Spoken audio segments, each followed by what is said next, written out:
Yo, yo, yo, welcome back to another episode of On the Spot Sports. And before we get to our guest today, we have a big shout out for Living Sisu. Living Sisu is a platform and app that wants to give you all the tools to have success in your sport. Their main objective is to activate your lifestyle. It's for active people. Enjoy discounts at companies like BioSteel, 30% off, Body Logics, the Goalie Guild, all his books are discounted. Roan, Lululemon for men, 20% off. Online stretching programs with Eccentrics, 1 full month free. They got super silent massage guns, 20% off those. And it's a great quality. It's way less expensive than a Theragun, and it's great quality. So there's so many more discounts that you guys will need to just become a member to see. So they want to provide you with anything you need for success. So come join the community. I'm a part of it. A bunch of other athletes are a part of it. So it's free to join. It takes 20 seconds to get exclusive offers to your sport, and it's definitely worth it. So do us a huge favor and go sign up for Living Sisu's membership. It's free, takes 20 seconds. So go do it, and we'll see you there. Living Sisu is a great company. We know one of the co-founders, Zach Fricali. He's a great guy. He's the co-founder. He does a lot of live streams on Instagram at Living Sisu, with a bunch of elite athletes, and you learn a lot from like the athletes' determination, their resiliency, everything to what made them become successful. So it's been a great experience so far. So go on. I'm gonna leave the link in the description. So go sign up. Yo, welcome back to another episode of On the Spot Sports. I'm Jack, and in today's episode, we are joined by a very special guest, current professional hockey player Scott Coash of the Motor City Rockers of the Federal Prospects Hockey League. Scott is in his second full year of professional hockey in the Federal Prospects Hockey League and the Southern Professional Hockey League. Prior to turning pro, Scott spent time in the NA3HL and the WSHL for juniors, as well as Robert Morris University for college hockey in the ACHA. So this is going to be It's been an episode in the making for sure for the last 2 years before you iced me that 2 years ago, but we're here now. So it's going to be fun. But welcome to the show, Scott Coash. What's up, dude? What's up? Thanks for having me on. Appreciate it. Obviously. Yeah, no problem. Sorry for icing you. Hey, that's when we first met, was probably like 2 years ago. Probably. And you're probably who the fuck is this kid? Men's league days. Yeah, men's league days. Probably, yeah, that's definitely probably when it was. Yeah, and probably wasn't as good as you're probably sniping me still back in the day. Nah, you're all right. You're all right. Definitely better than most of the goalies in men's league that I shot on. Absolutely. But how are things right now? Like, you're in Motor City, you're getting things rolling there. So how's everything there? It's good, man. We're just chilling at home. We got a game tomorrow against Fort Huron, so we're just kind of just chilling around, laying around the house. Most of our house is kind of just laid back, getting ready to go. The weather's, obviously, being from Illinois, the weather's a little bit better than Illinois. You would know. Yeah. I just got done back from Christmas, and it was like -25 with the wind chill. It was insane. Getting back here wasn't too bad. It's kind of like I think it's like in the 40s. Maybe the snow's all melting, so I only have to walk out from wearing a sweatshirt to the rink, so it's not too bad. Yeah, it's in the 50s here today, so we'll take that over the -25 wind chill. That's for sure.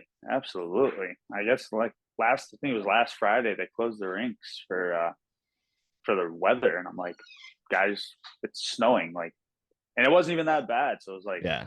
We're gonna shut down a rink. Maybe 3 inches. I'm trying to skate with all my buddies from that are back home from college and stuff, and I can't even do that on the perfect day on a Friday. But I mean, I got to skate on Monday before I got back after Christmas, and then be able to see the guys that you see growing up playing with that are all doing their own thing now, going to college. Some guys are playing pro. Some guys are living those ACHA college dreams, which. Man, those stories can go on for years. So live that life. Absolutely. ACHA, what a league. It's unreal the stories that you hear. Oh, some of them. I mean, some of those you can't.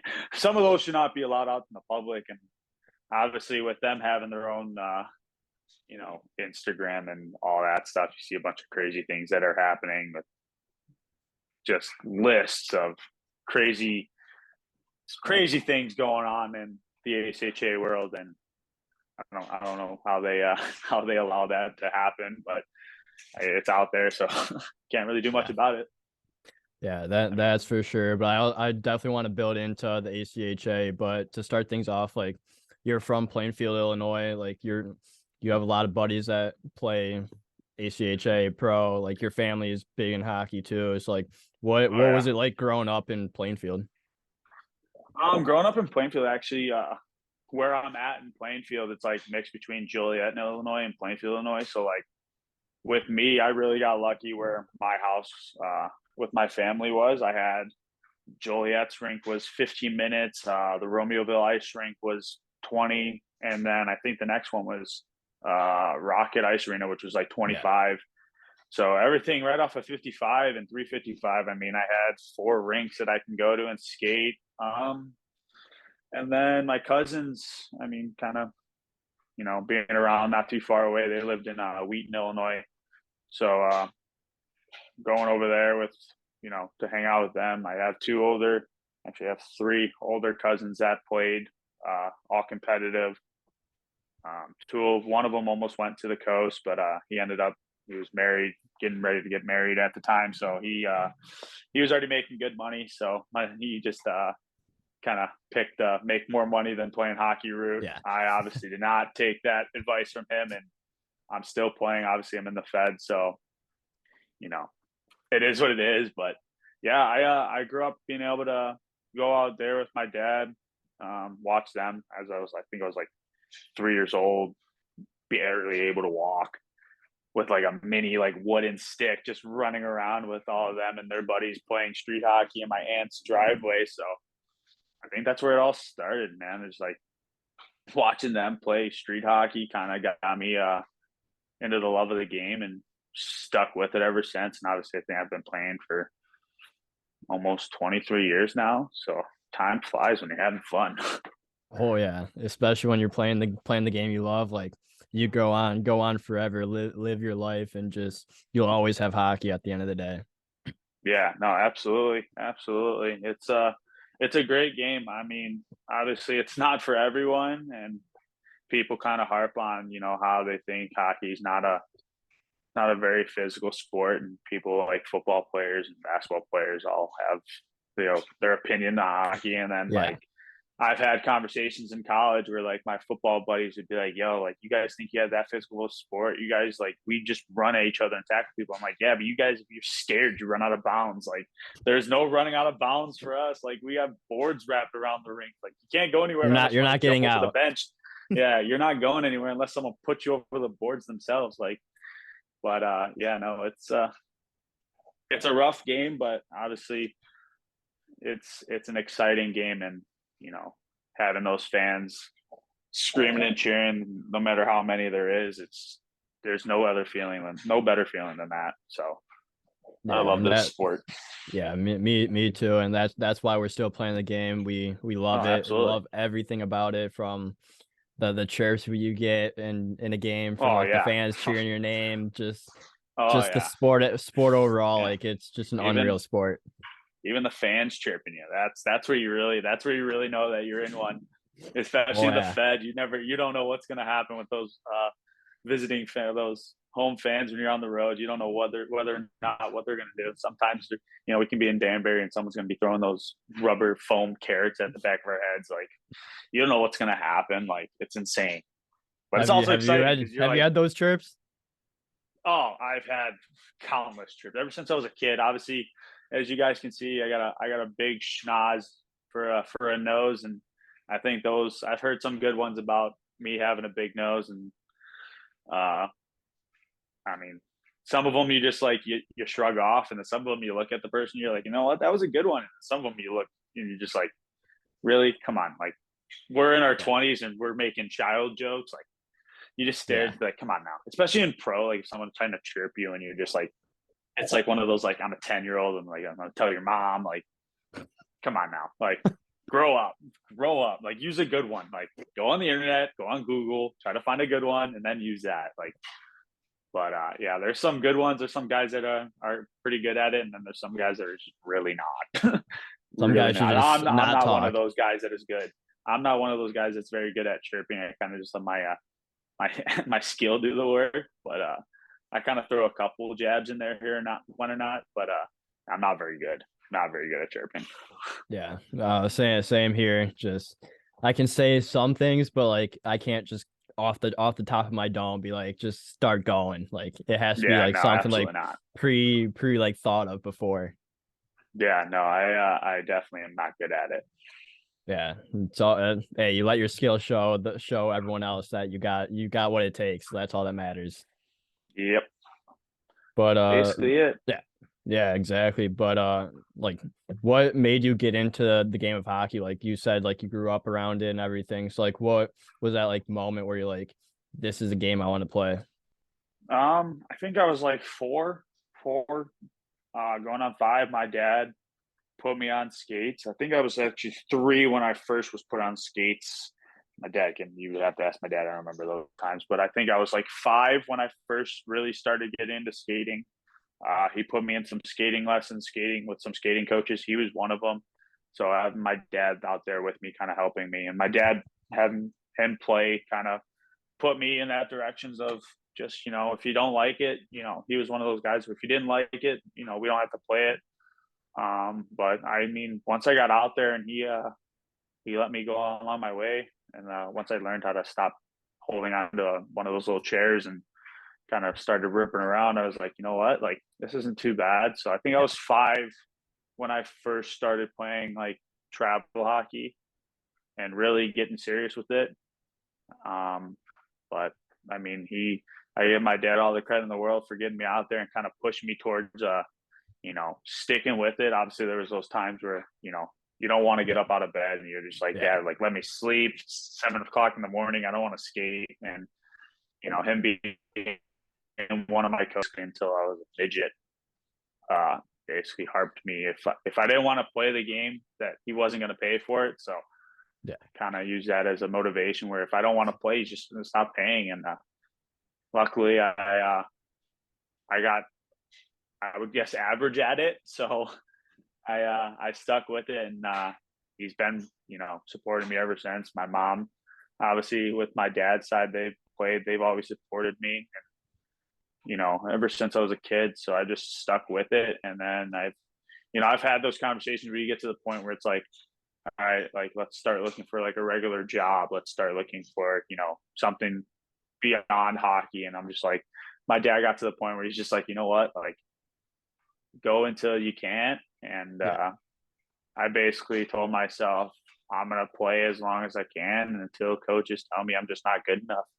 Like obviously, yeah, like the Fed's the Fed. You're gonna hear a bunch of stories about how crazy this league is, but I mean, in my opinion, it's on the uprise. Where we're bringing in more guys that are skillful. We're bringing in more yeah, guys that are there to put the puck in the back of the net instead of trying to break each other's faces. Obviously, you're going to have one or two of those guys that are going to be on every team. I mean, we got a couple of guys that have played. Like we got Danny Vanderbilt. Like he played in the OHL for Plymouth. Like we got Ian White. He played over 500 games in the NHL. yeah, Like the league's trying to build as a a skill league and not more or less a slap shot goon type yeah, league like that. But obviously it's going to take a little work with some of the guys we got in the league. But I mean, you always need those guys to protect the skill guys. Like that's just yeah. a given in this sport. But yeah, no, I mean, I give my dad, my cousins on my dad's side that played a bunch of credit for kind of pushing me into the hockey world. So yeah, I started once I was like five, and then been playing ever since. I give those guys all the credit in the world. Yeah, and like just like watching how like the leagues, like all the leagues from the Fed, the SB, the Coast, the American League, the NHL, like it gets better and better every single year. And like if you look at the Fed, like probably 6, 7 years ago, it's way different than it is now. And like there are a lot Oh of yeah, skilled guys, and like it's not about like that goon style hockey. It's about like just another professional league where it's just like you're going for skill, going for the goals, and like not really trying to fight anyone.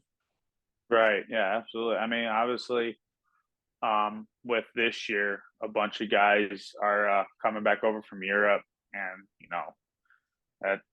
you're taking a couple of guys spots from each league. Yeah. So like I was one of those guys that was unfortunate of I was in the SP obviously last year in Macon, had a successful year. Obviously the team kind of struggled just because we were all brand new. We had a Yeah. brand new from the top all the way to the bottom. We had brand new everything. So it was kind of a rough ride, but obviously we made do with what we had. I mean, we still had guys that were getting called up to the coast like throughout the year, so that was good. Obviously, being a lower end, team in the SP is kind of hard because you know fans kind of want to be built around a team that wins. So obviously, we had to put ourselves out there, knowing that we had to battle every game, and obviously with those guys coming back from Europe that were good enough to play in the SP, and guys from the coast are the same way. Guys are getting sent down that are kind of those low end third line guys, third or 10th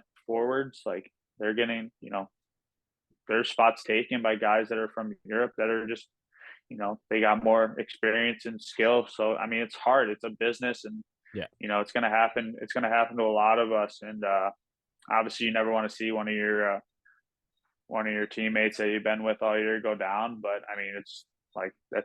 It happens from all the way to the NHL. You're up and you're playing, and then next like 2 or 3 years, someone comes in and takes your spot, and Yeah. you're basically done for. So it's like it's hard, but obviously you gotta find a way to work around it, and battle with what you have. And obviously, I'm in that boat where Motor City gave me an opportunity to come play hockey at a pretty solid level, and I don't regret it at all. I mean, being here and with the guys, all the guys are a bunch of beauties.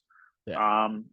So and we're up there in our standing. So like we got a really, really solid group of guys that are just here to play hockey.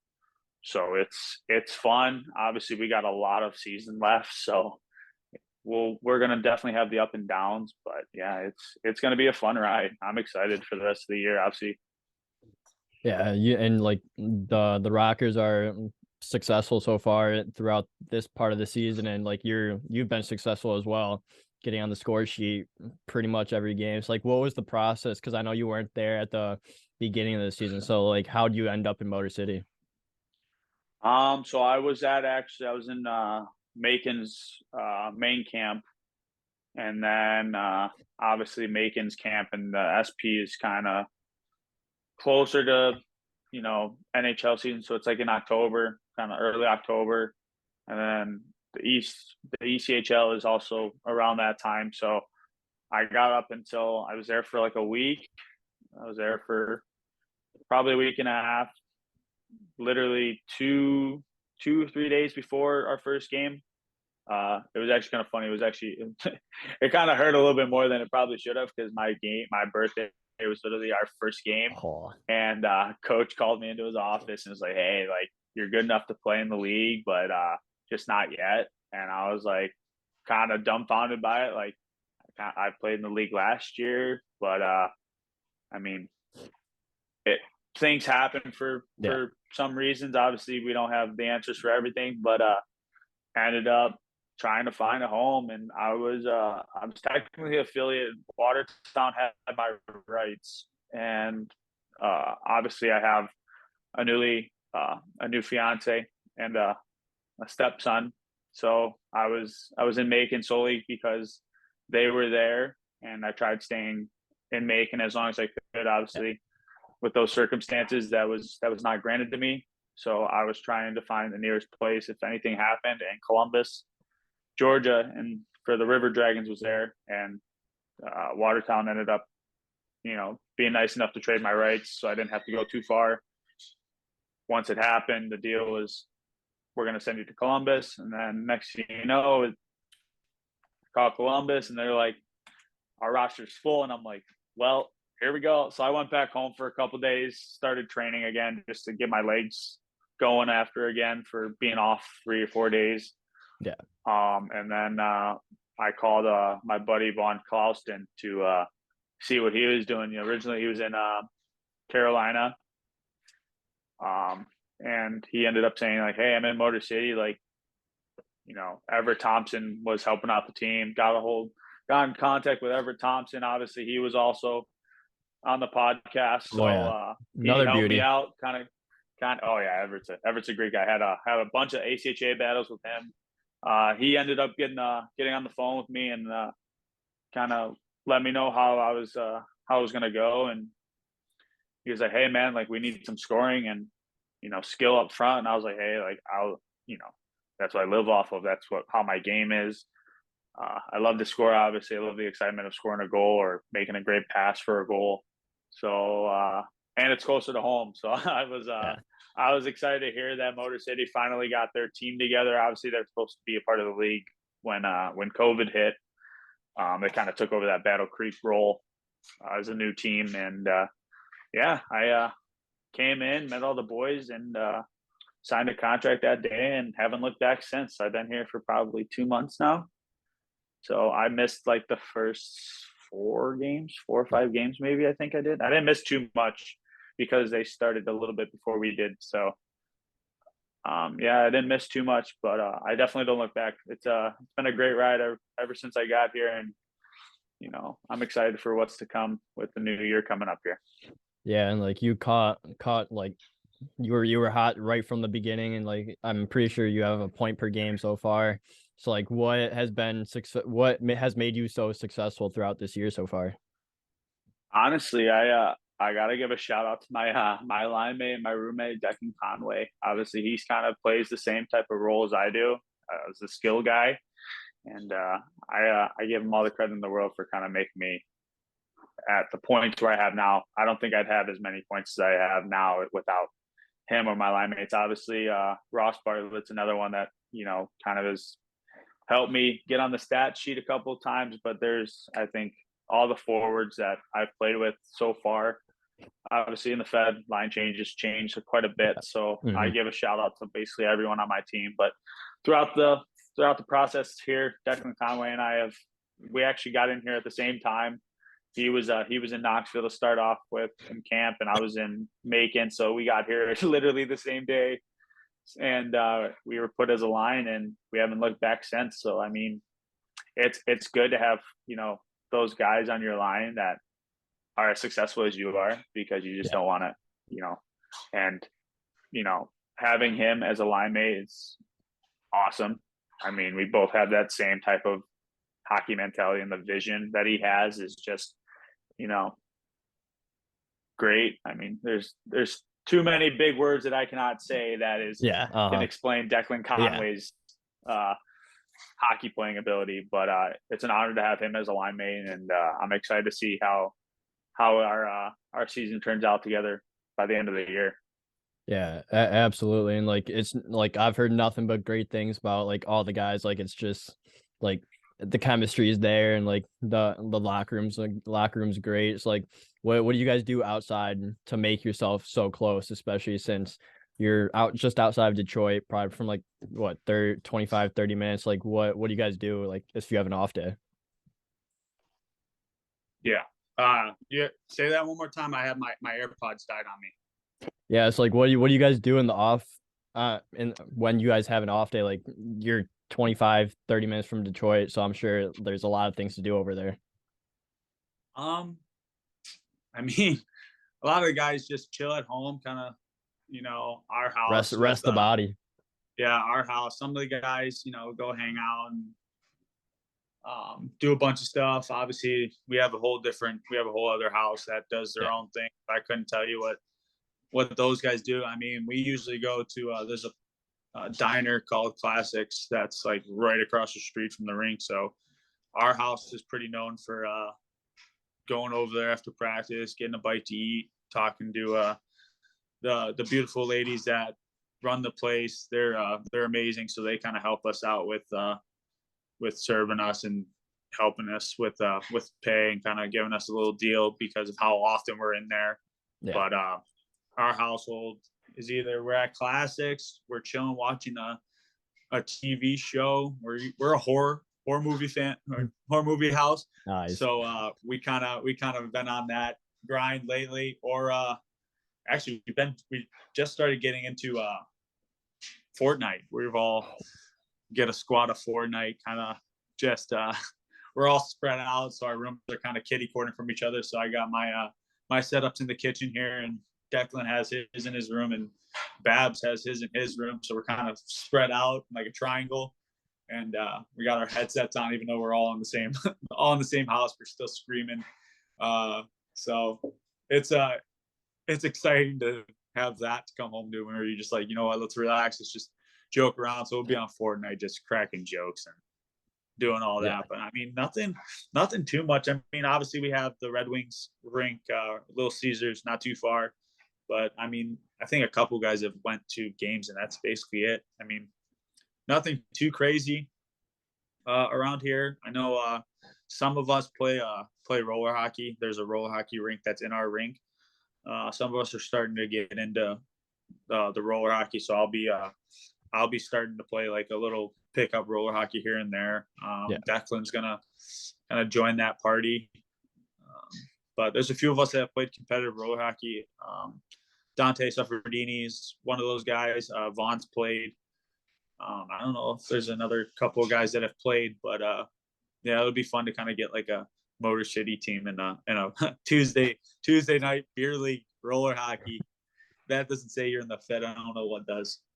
Yeah, and like just to be enjoying like every day in the Fed in Fraser, like it, like, let's be honest, it's a grind, but like as long as you're having fun and everything, like it makes the grind and like the journey completely worth it.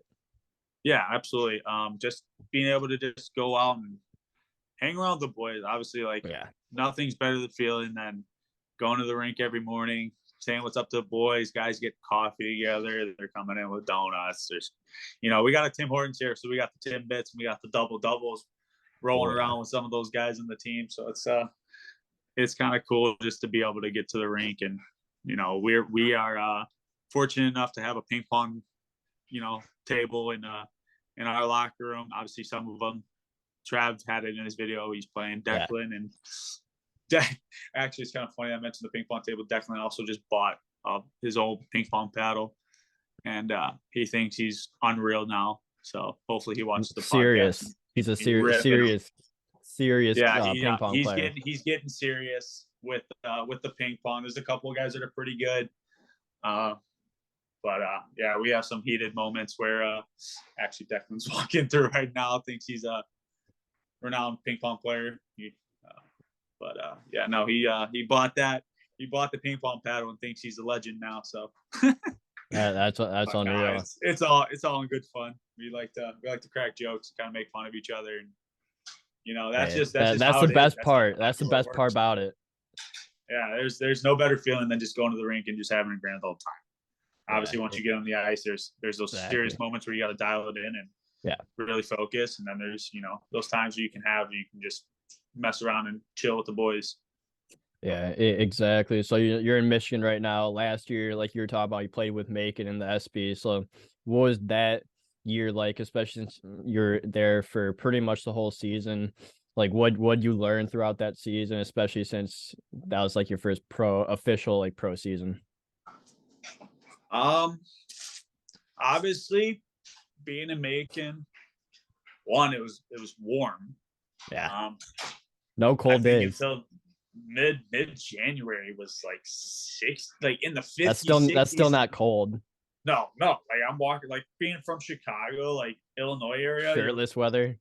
Yeah, you're walking out in shorts and a sweatshirt, just with a little breeze. But Macon had its Macon definitely had its ups and downs. Obviously, with the record we had last year was not what we wanted, obviously, but we definitely had the talent in that locker room. It was just kind of working on how to gel with everyone. Obviously, everyone was new. Yeah. I think besides Caleb Cameron, he was the only guy that played in Macon besides Stiliadis, he played. Like Stiliadis, he played for them as well. But other than that, I mean, we're all brand new guys. We're coming out of college. I had 3 games in Danville before COVID hit, but all those guys were coming out of school. So, I mean, it was brand new to everyone. So obviously we didn't get the results that we wanted, but I ended up meeting my beautiful fiance out there. She's from Macon, Georgia. So, you know, that kind of made, you know, all the struggles that we had out there kind of, you know, dampen the blow a little bit. Yeah. But obviously you want to win. That's the mindset you got to have at those levels. You always want to win. And unfortunate that we didn't have that type of season. But obviously the experience, to be honest with you, I did not think I would have been in the SP. I didn't have any really experience of playing pro and coming from an ACHA. You don't see a bunch of ACHA players in the SP. So fortunate enough to be able to, you know, show my talent and kind of what I had to offer in that league. And, you know, it was fun while it lasted. Hopefully in the near future I can get, you know, a chance again. But I had the luxury of going to play. I got called up to Knoxville for about, I think, like a week. Played 2 games in Knoxville. So that was kind of exciting. But I came back to Motor City, and I don't think, you know, if I get called up again, who knows? But I've been having a good old time here with the boys. And once you get that feeling of like you kind of don't want to leave, but sometimes you gotta do it for the better of yourself, and those are always the hardest decisions. But yeah, no, Macon definitely had its ups and downs. There was a bunch of great guys on that team. But yeah, no, Macon had definitely had its ups and downs, but it was a good experience for my first technically full year of pro. I think I played 56 games, so that was exciting. Good time, definitely good hockey. Yeah, losing was not fun, especially when you get blown out a couple of times. Those were hard pills to swallow, let me tell you. Oh yeah, absolutely. Was it a good golfing up in Macon? To be honest with you, I am a terrible golfer. So there was a couple of guys that I think one of the guys even got a hole in one. I can't remember who it was. Wow. Someone got like a hole in one on like a par 3, and I was planning on golfing later on that week and said nope. I'm gonna keep I saw that and like nope, no way. 120 scored back home with my buddies that are also not great. So yeah, there's a couple guys that would obviously being fortunate enough to have in the weather that we did make in. A couple guys would go after practice and after our workouts, they would go golf for a little bit. And, you know, great to have those 2 golf courses that we had for, we got to go and just basically show our Macon. We had like these 50-50 cards, and we had 2 golf courses that we just go to and flash the card and gave us a golf cart and went on our ways. So yeah, a bunch of those guys definitely took that opportunity to go definitely play. Not you though. Yeah, we had a golf outing. We had one golf outing where everybody went, and yeah, no, it was I didn't have my own clubs. I didn't know how to really. I could, if we did a long drive competition, maybe, because I just can crank the ball. Do we know if it goes left or right? No. But yeah, no, I was definitely not a golfer, and nor I don't think I'll ever be. I've been like past summer, I got a couple rounds in, but yeah, no, definitely not a golfer. Yeah, hey, you're playing hockey. That's all that matters. You don't. No one cares about your golf score. No one cares about any of that. Yeah, I think I was on the ice. I think we ended the season in like April, and I think I was on the ice May. Sometimes you can't do anything. I was like, I got home and started playing men's league again with the boys. All that. Oh, yeah. So there was nothing else I'd rather have been doing than, you know, working out, training, and basically staying on the ice. Obviously, you want to take those couple weeks off where you rest the legs. So I got home and I don't think I was on the ice until a couple more weeks, and then I just started getting back into it. So, but I definitely can't go a long period of time without playing. I get like OCD where it's like I have to be playing some sort of hockey, whether it's like shooting in my basement. But I was either on the ice or I was in my basement ripping pucks. So yeah, can't stay off the ice for long or without touching a puck. You always got to have at least something hockey related. Absolutely. Your college days a little bit here. You played 4 years of ACHA college hockey at Robert Morris University. It was your first year as Roosevelt University, I believe. So what was ACHA hockey like, and just the overall experience at Robert Morris? Robert Morris is good. Actually, it's kind of funny because my EP says Roosevelt was first. Actually, Roosevelt was last. Really? Roosevelt's the last one. So RMU, my senior year, they closed and Roosevelt bought them out. I don't know how that process worked because I thought we were pretty funded school. Yeah. But yeah, no, I started. I went to RMU right out of playing in Tulsa. It was kind of a funny experience because I really wasn't planning on doing much. Kind of wanted to see where my last year juniors was going to take me because I think I was going to be 20 or 20. Yeah, I was going to be 20, so it would have been one of my last years. Yeah. Got a call from Robert Morris. Chico Adradas was the coach at the time.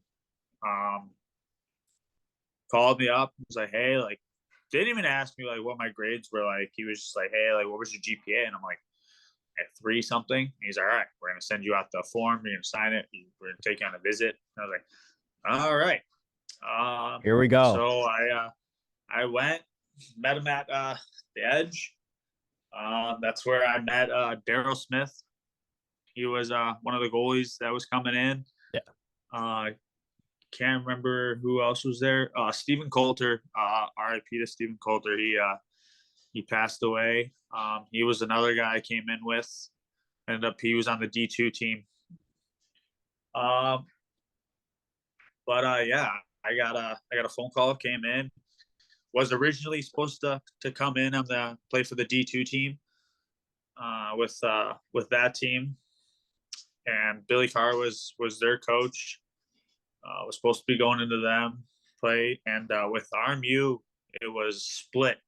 So it was like split in half, where it was like D2, D1, D2, D1, like mixed between two teams, and we would play against each other. So ended up playing, did pretty well to start off like the camp, and coach called me into his office and was like, hey, like, you know, you look good right now. Like, our goal is to start you off in the D2 team and see where you're at by the end of camp. And I think it was like the last day. I had a really good camp, and he's like, you know what, we're gonna make the decision to keep you on the D1 team. And I was like, all right, well, that's news to me. I was like, all right, I'm content playing D2 and hanging out with those guys because I was already getting dressed in their locker room and kind of talking to them. And sure enough, went over, and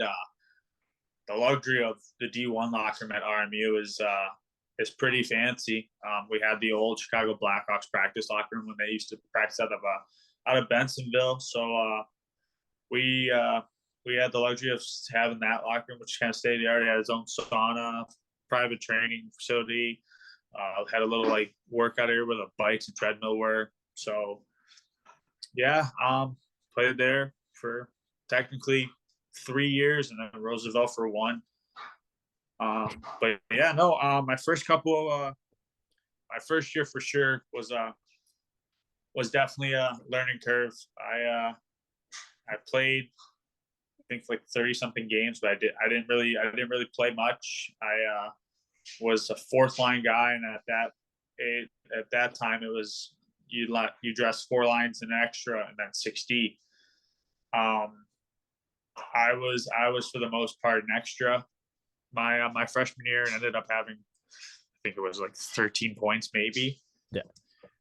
Then my sophomore year, I started playing a little bit more. Junior year, Billy Carr took over as the head coach for RMU. Yeah, my first 2 years we made nationals. Actually, first 3 years we made nationals. And then obviously my senior year they didn't really have much of a nationals for COVID. But yeah, no. My first 3 years were definitely the first 2 were a learning curve. Obviously, not playing coming off of juniors, we were playing a lot of minutes. Definitely a learning curve, especially my freshman year, not playing that much at all, getting scratched. I don't think I've been scratched since my first week of my first year of junior. So that was definitely something to get used to. But yeah, no, I mean, it was fun ride. I mean, the group that we had my freshman and sophomore year was good. Everybody on that team, I think, played high-end juniors. There's a bunch of guys that played NA3. A couple of us played in Western States. Yeah, my sophomore and freshman year was a good group. My junior year, some of those guys stuck around and, were seniors. So I got to be able to play with those guys still and learn from those guys, and had a good junior career, or good junior season, I should say. And then my senior year, it kind of hit a down slope. I mean, we kind of struggled, winning. I don't think we had much of a winning record, but fortunate enough to have my line mate and I kind of had a good year combined with some of our other teammates to kind of help out as much as we could. But yeah, no, I mean, ACHA is ACHA. I mean, you're gonna have those teams like Lindenwood. You're gonna have those teams like Ohio. U of I was good around that time. I don't know if U of I is as good as they used to be. Iowa State was pretty solid. So that was our division. Obviously, you got teams like Lindenwood that are tearing it up right now. UCO. There's a bunch of other schools. I got a couple of buddies that are at. Actually, one of my buddies played at Georgia, UGA. He played there, and now he's coaching the women's team. I had a couple of buddies at NIU, U of I, ISU. A couple of guys are tearing it up out there. One of my buddies he's going to Maryville, so he's playing there. But yeah, I got a few buddies of mine that are taking that ACHA route for sure. So it's kind of funny to see all those guys kind of tell them the stories that I had back when I played in the ACHA. Yeah, absolutely. And like you said, like your first 2 years were a big learning curve, especially since, like you said, first time you got scratched since like the first week of juniors or whatever it was. And it's like, what do you do like when you are going through that struggle of getting scratched or not playing as much? Like what are tips you'd give to players like in that same situation? Honestly, like as a tip for me, and obviously a couple of guys that were kind enough to kind of give me those intel, was just take those times in practice to really focus on those flaws that you had, and kind of work towards that. Battling in practice. It wasn't just because it was practice you didn't work hard. It was you battled to get your spot in that lineup, and we had more than enough guys. My sophomore and freshman year, we had, I think, 25, 26 guys, and I think you only dressed 20, 21. Yeah. So I mean, you were battling. Like my freshman sophomore year, you were battling for your roster spot, and I loved it. Obviously, I got to play in at least a good handful of those games. Obviously, ACHA schedules are kind of small. I don't even remember how many games. I think they play like maybe 40 something games, maybe even less than that, with the showcase they had. But yeah, I mean, if you're one of those guys out there that is struggling to crack the lineup, I think practicing, taking those extra time, if you have the luxury to be able to work on some extra stuff after practice. I mean, shooting, skating, kind of working on your edge work. That's what I did. Obviously, we had the luxury of having practice early in the afternoon where nothing really was going on until later on in the day. I was on the ice for probably 25, minutes afterwards, kind of working on my shot, trying to better that, working on my skating, whether it was, bagging myself a little bit or, just doing some simple stick handling, puck moving, drills like that. But obviously the big important part for me, which is probably why I kind of, got lucky enough to have, the college career I did, was just, taking those practice days into consideration that like your spot's not safe. So obviously working your bag off throughout practice, no matter what, whether someone's dogging it or not, you wanted to be that guy that was going balls out every day. So that was basically how I looked at it.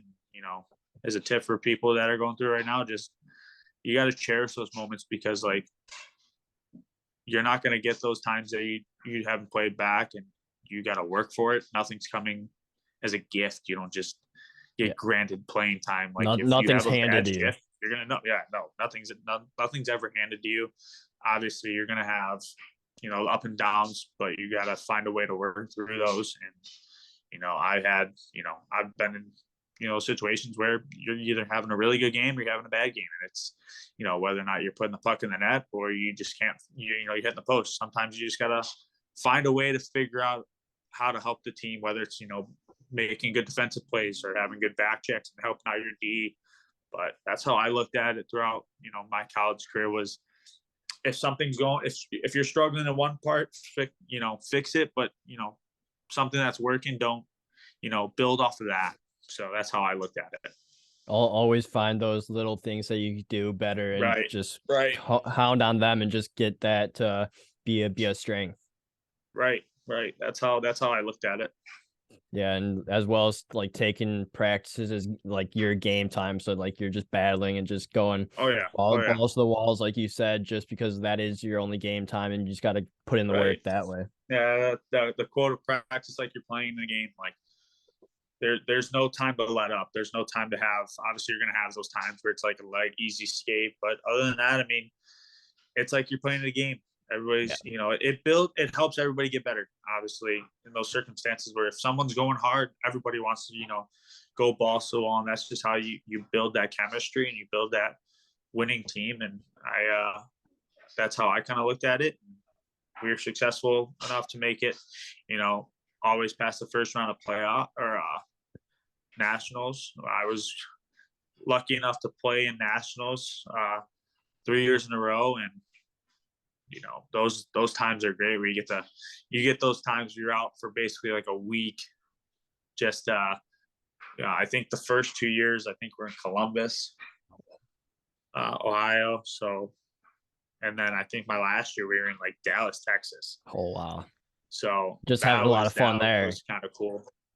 Oh yeah. We were in Dallas, Texas, playing in the Stars practice rink. And, it was kind of funny because, obviously, a kind of funny story for an ACHA. Our hotel was right next to their professional soccer team's practice fields.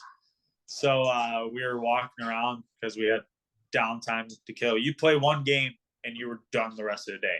Wow. So like we had downtime, and a couple of guys walked over to the soccer fields. Well, a couple of guys booted the soccer ball over the fence, and we're like, oh, like getting ready to throw it back. And the guys are like, no, like keep it. So we're like, great, we got a sick sewer ball. Like, let's play some sewer with this. Like, guys would like take it and be like, yo, like if you're playing sewer, you're playing sewer. But if you're not, don't touch the ball. Like it was like prized legit, possession, like non-Walmart brand soccer ball. And like we ended, one of the guys, there was two of them. We ended up getting two of them that week. And one kid took it home as like an item. He's like, yeah, I got a souvenir. And I'm like, dude, it's a soccer ball. And he's like, yeah, it doesn't matter. From the professional team.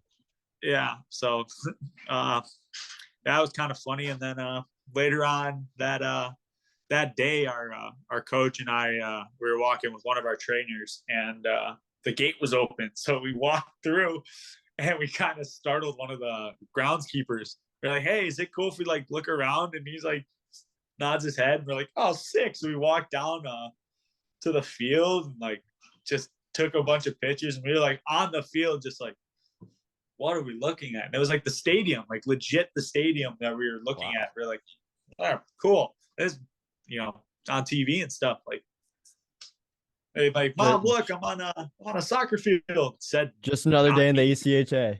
Yeah, just another day in the ACHA where you just find crazy things to tell people about, like being on a soccer field, like during the middle of the day, like just walked in, gate was open, just like, we're just gonna walk through here. So yeah, no, that was kind of funny. Obviously, there's a bunch of, obviously you got those guys that'll tell you a bunch of crazy party stories, but that is for a different type of conversation. Oh yeah. But yeah, no, I had being at RMU obviously was kind of different. Our school was basically put in the middle of downtown Chicago. So if you didn't live in the city, I mean, even if you lived in the city, you were taking a train, either the red line or the blue line or the orange line or whatever color on the rainbow it is. I lived near Bensonville. A few of the guys on the team kind of, based their housing out of how close it was to the rink. So, which helped because if you lived in the city and games at home on a Friday in Illinois, if anybody that listens to this podcast is from Illinois and understands Friday, nightmare. Middle of the day traffic is horrible. So we kind of built our housing out of put it close to the rink. So like just take the train. I lived like 5 minutes away throughout, I think maybe I think the farthest I lived away was like 15 minutes. And that was my freshman, sophomore year. I lived there.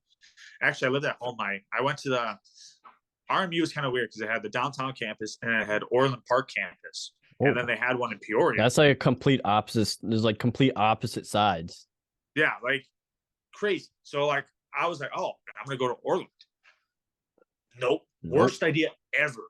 Trying to drive to practice after being in Orland Park, which is like 30 minutes away. And I'm like, I gotta live. So I started living in the hockey house, which is basically where everybody hung out and partied at after the weekend. Lived there my sophomore year and moved in with we had three guys that ended up moving in. Came from Indiana Tech. I ended up living with them my junior year. Great group of guys, Matt Walton, Dominacchio, and Joe Molfetta. They were all my roommates. All came from Indiana Tech. So definitely different. Dom was a big Italian stallion, I'd call him. He had the long hair. Oh yeah. Old man, like old classic slap shot shoulder pad. So he just looked like this meaty monster. And him and I got along I got along with all those guys pretty well. And Dom and I actually we played in Danville together. Actually, it was kind of fun. So my senior year when we were at Roosevelt, we were struggling. Him and I made the gut-wrenching attempt. We made a decision where Danville needed some defenseman and a forward. He was in talks of whether or not we should leave or we should stick the year out. Well, we weren't gonna win with the team that we had. We weren't gonna. It was just sometimes when it's over. We kind of knew that playoffs was just gonna be, we're just gonna get stomped. The guys were great. Like, don't get me wrong, great time my senior year with the guys we had, but we wasn't what you envisioned. Firepower. Yeah, we didn't have that firepower as some of those other teams that were just really, really good that year. And we made the decision to leave like right at the end of like February to go to Danville, and we played in for 3 games. Both were going to sign full-on contracts and play the rest of the year. We were scheduled to play, the last 15 games and make the playoff roster. Obviously, coronavirus hit, and that kind of put a damper on everything. But yeah, I graduated college with a bachelor's in allied health, which is like form of physical therapy. So I did that for 4 years, and that's basically my ACHA story. Nothing really. The hockey was good. obviously being in Bensenville, kind of, our fan section wasn't really. At this point, I feel like it was. I don't think it was really even there.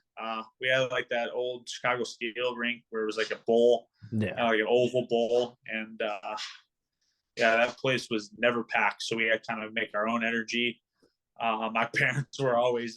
My mom's always been a loud hockey parent, so she was definitely screaming. My dad and my parents would always come.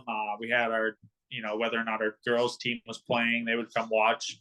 Our D2 team would come watch if they were playing after us, or they just got done before us. Like they would watch and kind of support us. But yeah, no, it was definitely an experience.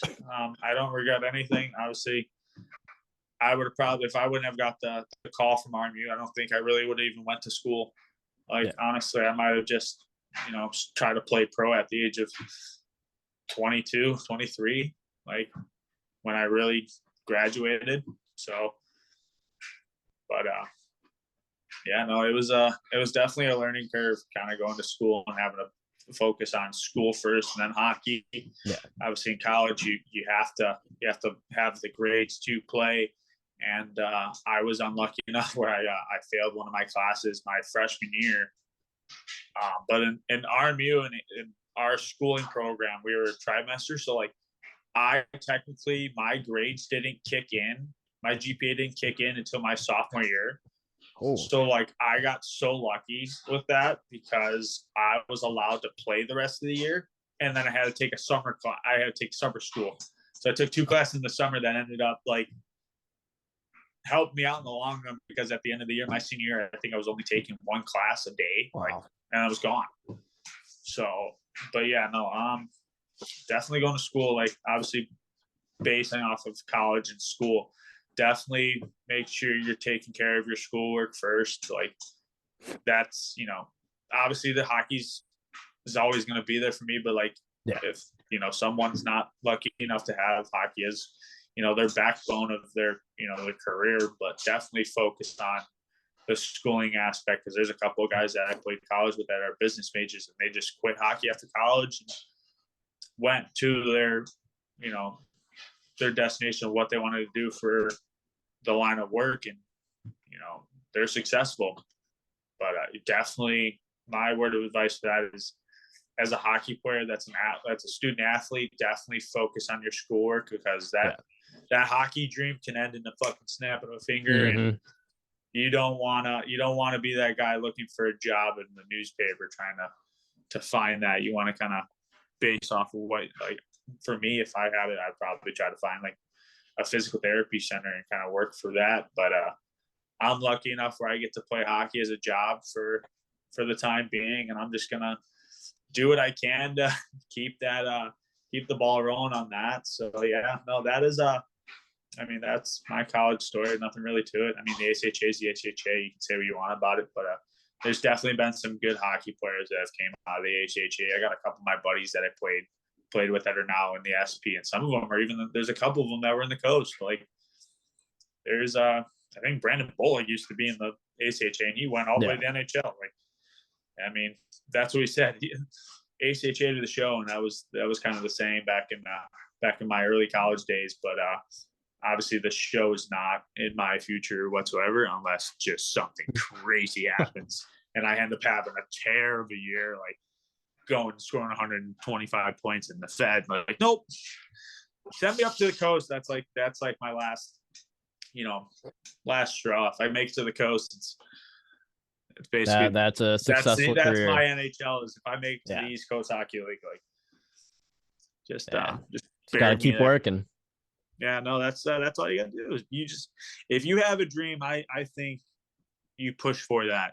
Yeah. Unless someone tells you, like I said earlier, unless someone tells you that you're not good enough, and that's a person that's been around that game for a very long time, and they tell you straight up you're not good enough, I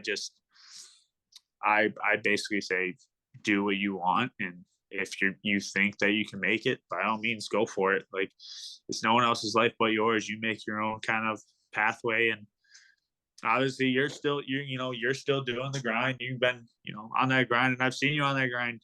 Like you were in Motor Cities camp for the start. But I think once you start kind of getting your foot in the door and you just keep working at it, like That's when like opportunities arise. It's inevitable. You'll especially if you're getting at it,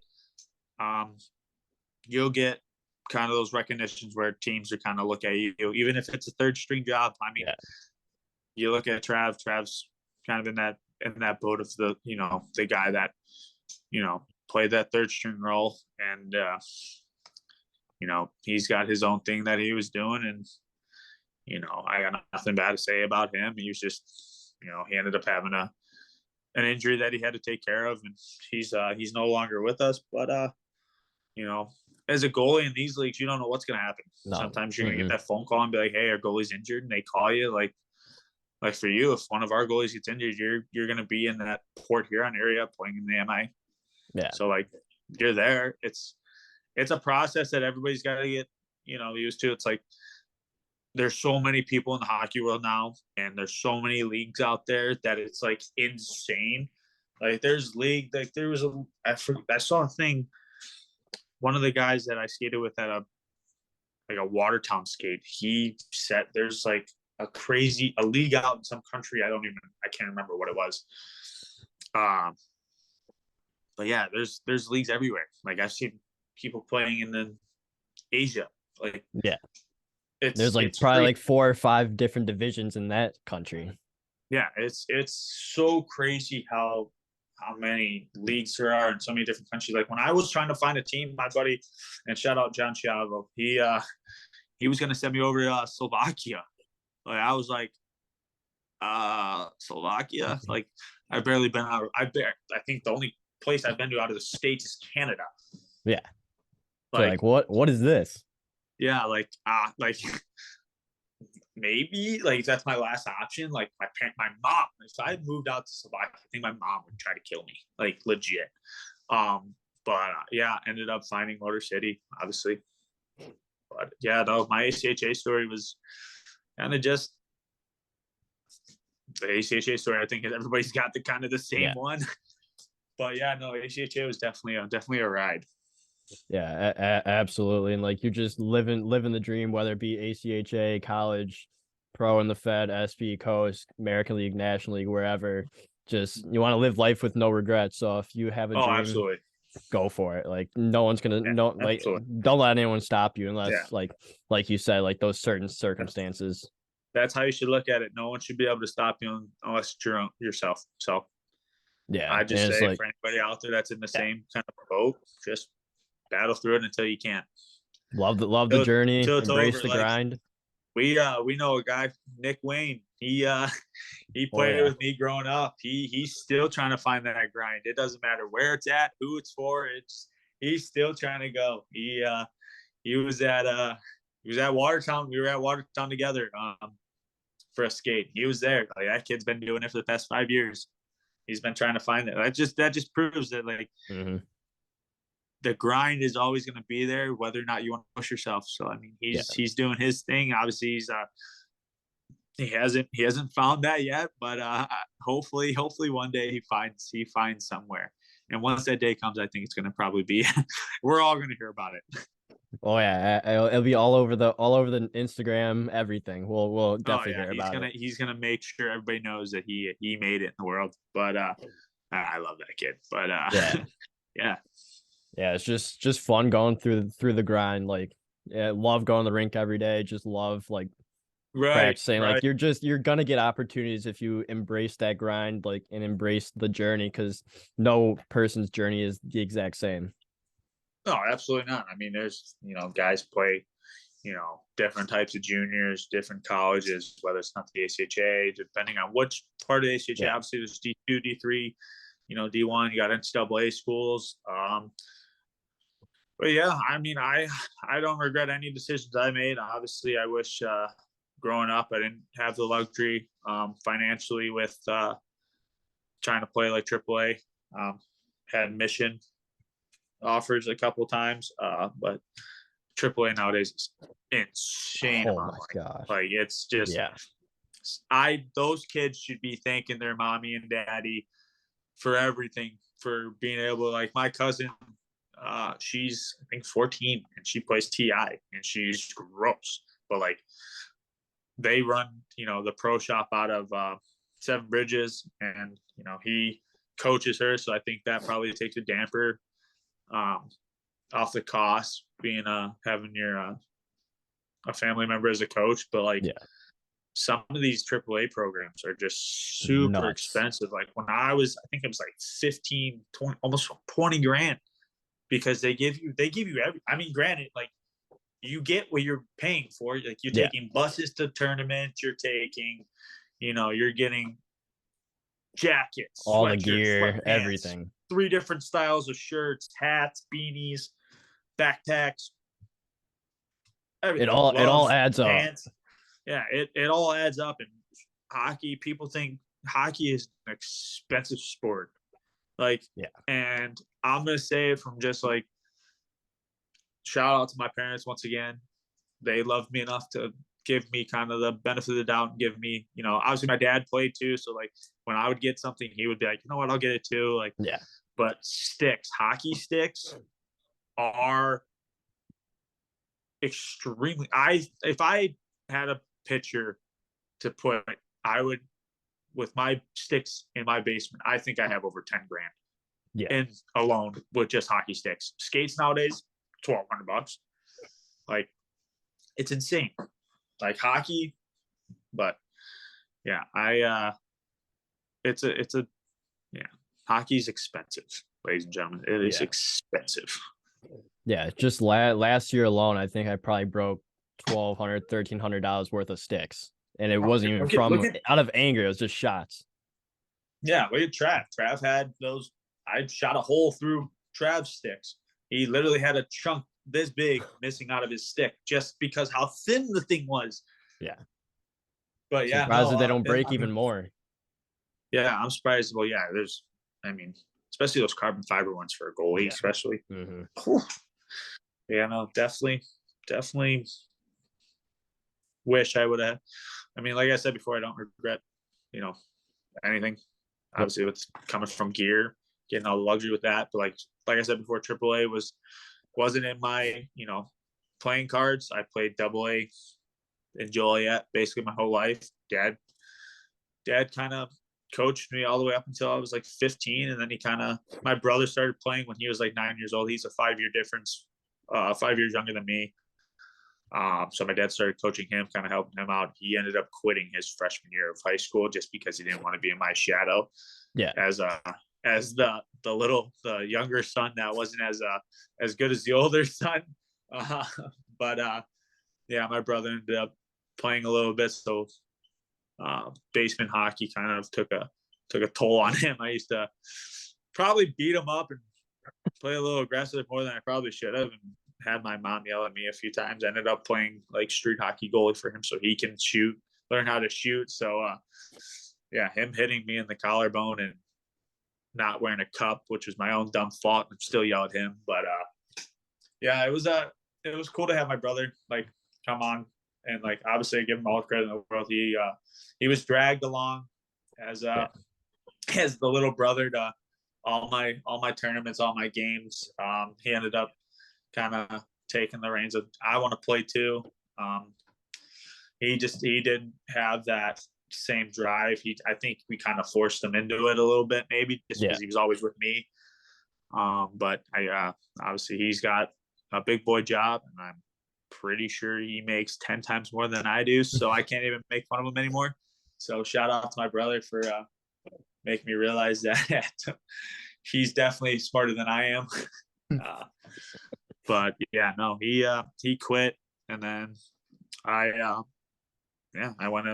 ended up going playing the junior route after I ended up starting in my senior year. So just never got that luxury to play AAA. Maybe if I would have played AAA, I would have got maybe a couple NCAA offers, but you got to take those offers as they come, and you got to work with what you have. And if you don't got much, then that's just like the grind that we were talking about earlier.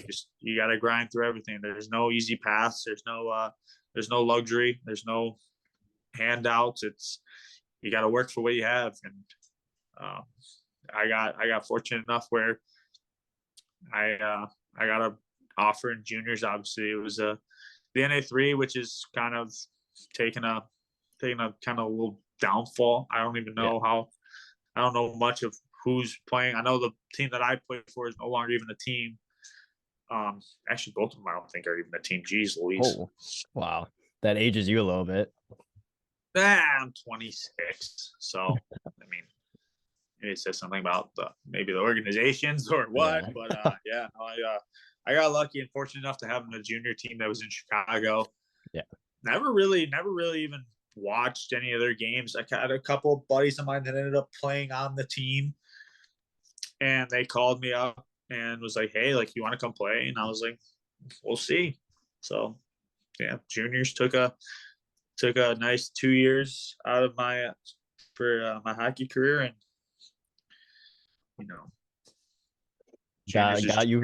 got you pretty far where you were before, and you're enjoying the life right now.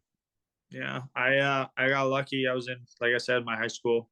I was still a senior in high school, so that was kind of cool. Going back to like school, every chance I got where it was hockey, I would not be in school. Ended up having a pretty good first year juniors. My rookie year juniors was pretty solid. We had a really good team in Chicago for what we had. Very good experience. Obviously, I got to live at home, so I didn't really have that junior hockey living problem or the situation. But had a good year. Fell short, making it to playoffs. Ended up playing against a bunch of guys I played with in the SP. So that was kind of cool. Wow. But shortly after, I ended up making the jump to the Western States Hockey League. Well, I made the 10-hour drive to Tulsa, Oklahoma. I started off the year in Chicago that year. I think I played, like, it says I played 14 on the EP, but I'm pretty sure I played less than that. I think someone played in my jersey. They got you 14 points though. No, I Point had per game. Yeah, those were mine. No, someone probably put like way more points than I deserved as my jersey. But yeah, no, I ended up having some problems with the team in Chicago.